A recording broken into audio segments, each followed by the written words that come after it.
Hello, it's Jeff Christian from CPM Group, coming to you with a little bit of a special thing on a Wednesday because we wanted to talk about the U.S. Mint and its blank situation. Talk about that in a second.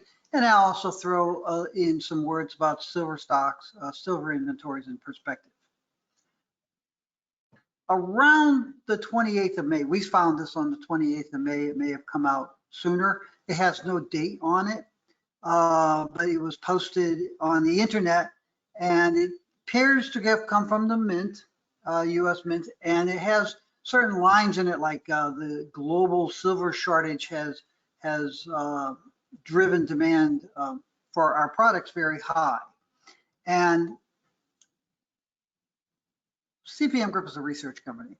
We research things. So this showed up on the internet, one of the darker corners, and people were saying, oh my God, the US Mint says there's no silver.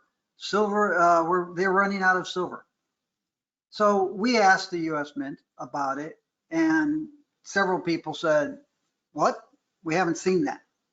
I said, well, you know, people on the dark side of the internet are making a big deal about the US government saying that there isn't enough silver to meet demand. And they said, no, no, no.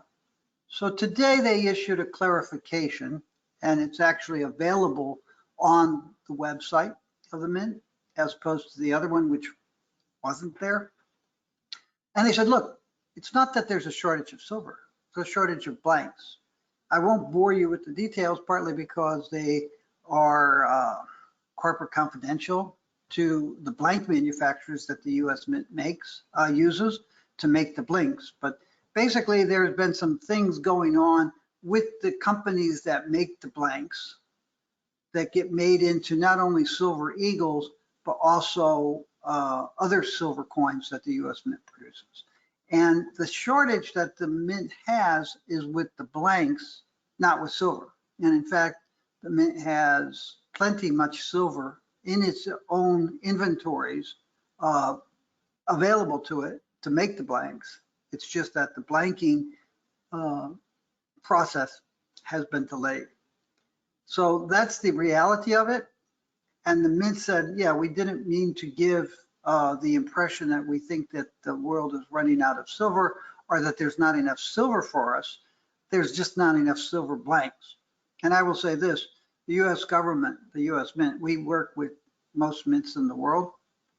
The US Mint has the most stringent specifications for its blanks of any mint, and often has a much higher reject rate of the blanks because of that stringency that they apply to it.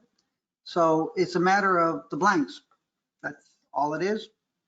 You can go back to life as normal. The world's not running out of silver, as we've said in our Silver Yearbook. I want to talk about something else, because another brouhaha that is being circulated in the dark side of the internet is that Comex stocks are plunging. They're off 43 million ounces since the beginning of the year. They're off 39 million ounces for actually registered inventories. Yes, they are. They're all the way back down to where they were in September of 2020. And as you can see here, they are still more than double the 100 to 150, 160 million ounces that they stood at for most of the period from 2003 to 2017. So there's still a lot of stocks there. And it's even sadder than that, because the reality is that most of the withdrawals have been by financial institutions.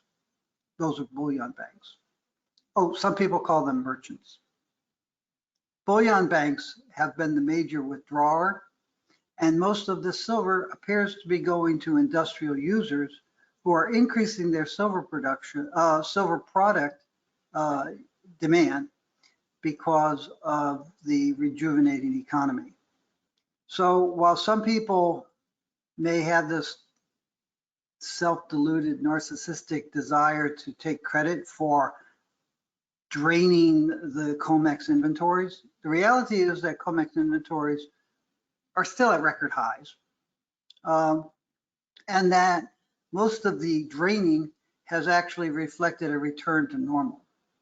There's also a whole big issue which you have to understand with the spike up from about 320 million ounces in early 2020 to 400 million ounces a few months later. That had to do with the arbitrage between London and New York.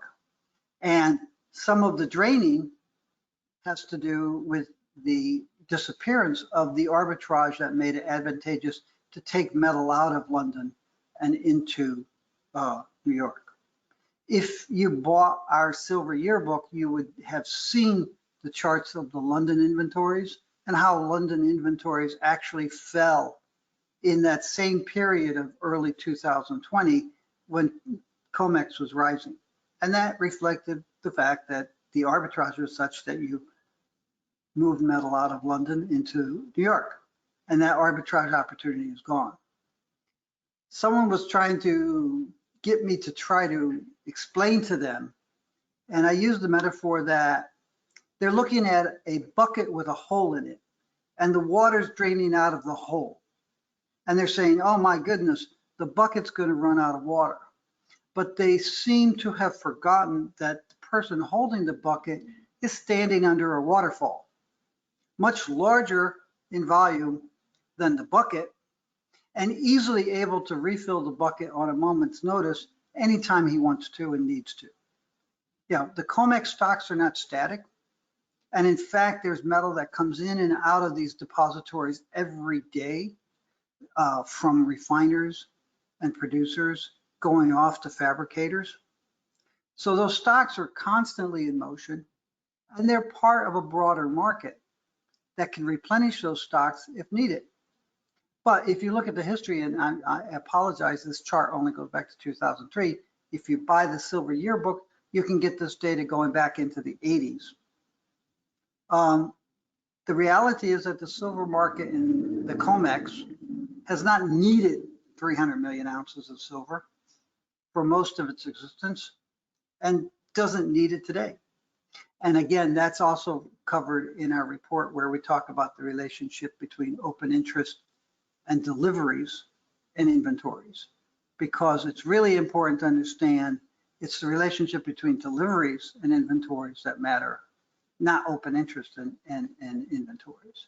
But again, that's all explained in our silver yearbook, which you can order at the cpmgroup.com/store. Also, we will be having our Challenger Assumptions event on the 22nd of June. That will be open to our clients, including our retail investor program clients. And you can sign up for our retail investor program at the link up above. That's it. I'll probably be back on Friday because there's probably going to be more. Some wag on the internet said, gee, something must be wrong with CPM Group because every week they come out with new projections for the week ahead. Well, see, when you're doing weekly projections, you have to come up with a new one every week. Take care.